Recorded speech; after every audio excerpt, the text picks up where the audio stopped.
Good day, everyone.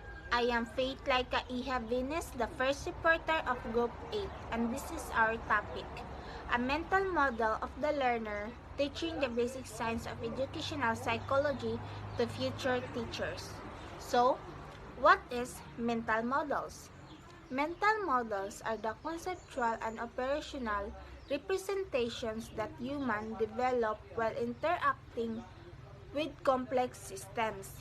Being able to reliably and validly operationalize users' mental models will help us to access advanced knowledge and problem-solving skills acquired while interacting with constructivist learning environment.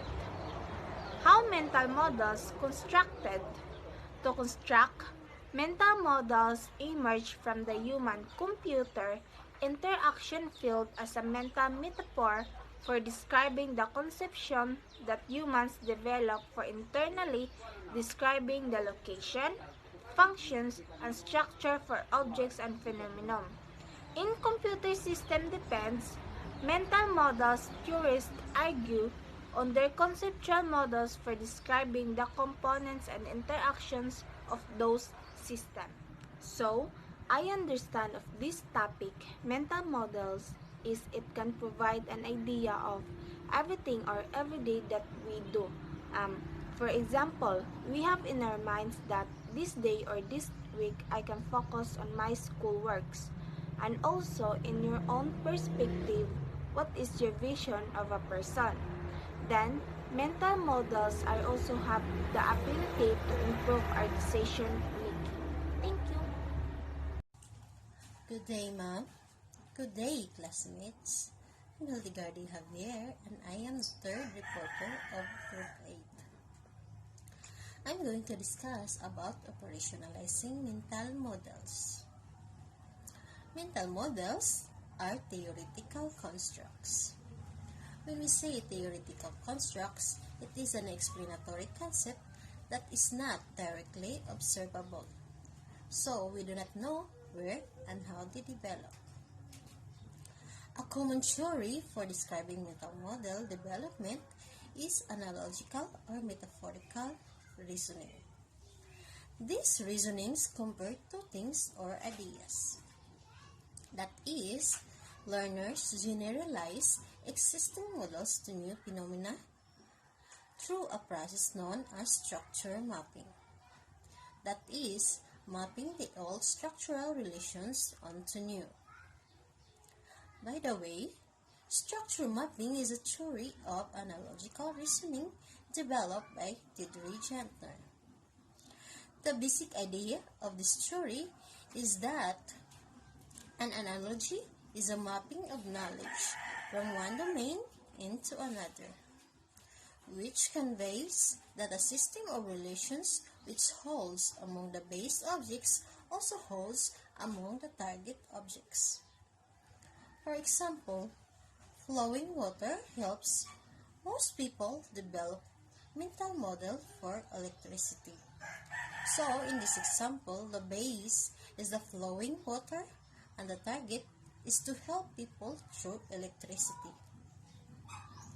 Most theories believe that mental models consist of objects and their relationships.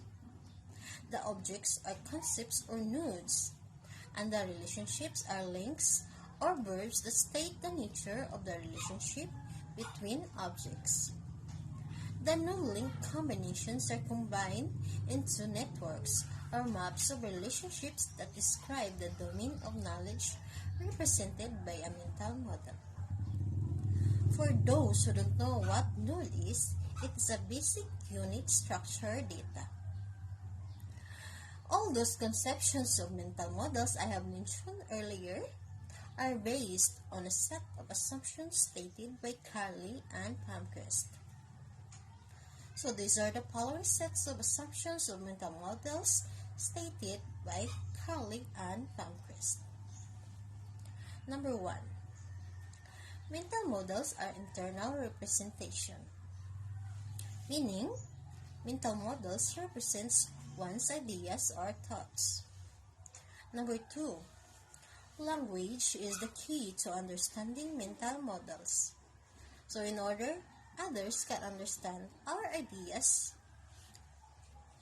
we have to speak our mind, of course, through language.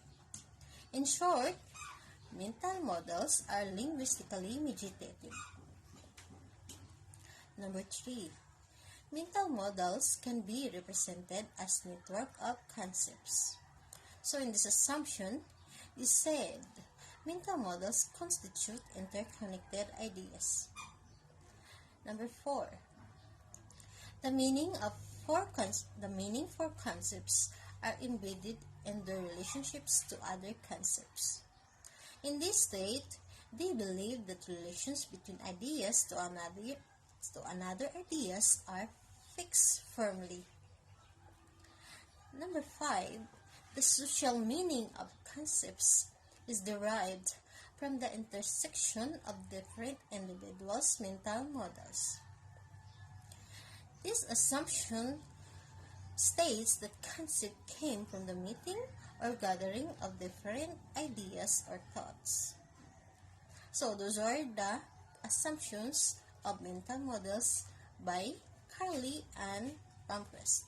But take note that those assumptions we believe are probably necessary but not sufficient for defining mental models. Now let's proceed to components of mental models. Mental models are more structural maps of components. They are dynamic constructions, meaning mental models change constantly in putting ideas together. Next, they are multimodal as well as multidimensional. So mental models are several moods and several dimensions or aspects. Then, they are complex and inherently epistemic. It is composed of many interconnected parts and is related to knowledge or to the degree of its validation. And because mental models are epistemic, they are not readily known to others and in fact, not necessarily comprehended by the knower. Mental models, like all knowledge, must be inferred from the performance of some sort. That's the end of my report. Thank you and God bless us all. Good day everyone, my name is Desiros Cabula Lauron and I'm going to continue our report about mental models. Are mental models merely conceptual? According to Forok and Dominic on 1988, mental models have been distinguished from other types of models that are also used to aid the development of user interfaces. Cognitive models. Cognitive models are typically developed by cognitive psychologists using information processing conceptions of skills and propositions to describe the processes that humans use to perform some tasks such as solving problems, using computer system, programming computers, and etc. They describe goals, operators, and methods needed to accomplish goal state in terms of expert performance. Cognitive models, unlike conceptual and mental models, are not concerned with how users or learners actually conceive of tasks or systems. Conceptual models. System designers often construct conceptual models of a system to show the users or learners how they should conceive of the system. According to Mayer on 1989, he reviewed several of his own studies on the provision of conceptual models in learning. He concluded that providing concrete conceptual models for learners improves conceptual retention, reduces verbatim recall, and improves problem-solving skills. Showing learners how ideas are interconnected in the form of concrete models enhances learners' mental models in the content being studied. Mental models. According to Norman on 1983, mental models are the internal representations that humans develop of themselves and the objects they interact within the world. according to Johnson Laird on 1983, believes that human beings understand the world by constructing models of it in their minds. Building a mental models is an important component in accommodating to the world and use Piagetian construct equilibrating differences between what is in the world and what is understood by the knower.